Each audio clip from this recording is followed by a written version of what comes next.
নিজৰ বুলিবলৈ বহু আছিল, তোৰ সপোনবোৰ মোৰ আছিল।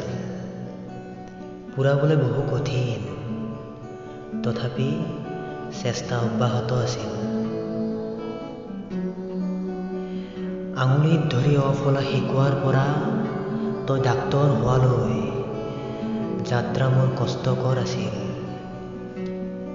তেজক পানী কৰি পৰিশ্ৰমৰ পইচাবোৰ তোৰ বাবে মাৰাই সাঁচিছিল।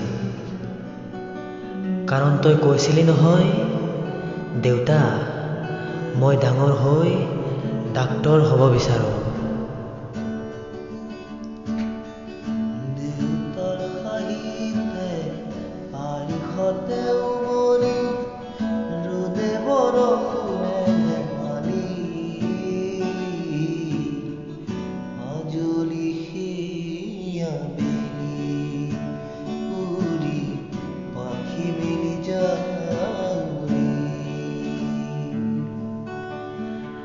আজিকালি বতৰবোৰ ডাৱৰীয়া হ'ল, জীৱনৰ সময়বোৰ উকলিব হ'ল। সেই জীৱনৰ সন্ধিয়াত মাৰা নেদেখা হ'ল। সাঁচতীয়া ধনকেইটাও তোৰ সপোনবোৰতেই গ'ল।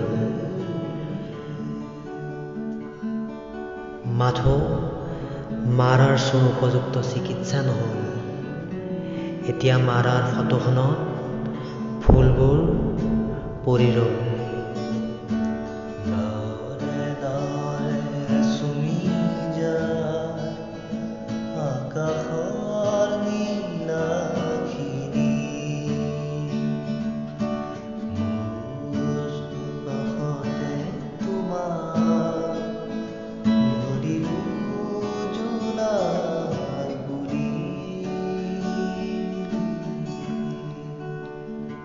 ভোক লাগে বহু, যেতিয়া মনত পৰে তোক জোৰ কৰি ভাত খুৱাই দিয়া কথাবোৰ।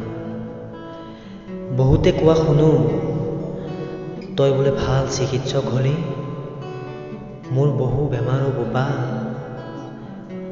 কাহবোৰ বেছি হ'ল, বুকুৰ বিষবোৰ হোৱা হ'ল, ৰাতি ৰাতি কঁপনিবোৰ অহা হ'ল। কাৰোবাৰ মাৰত, কাৰোবাৰ গুৰিত হোৱা ঘাঁবোৰ নুশুকোৱা হ'ল।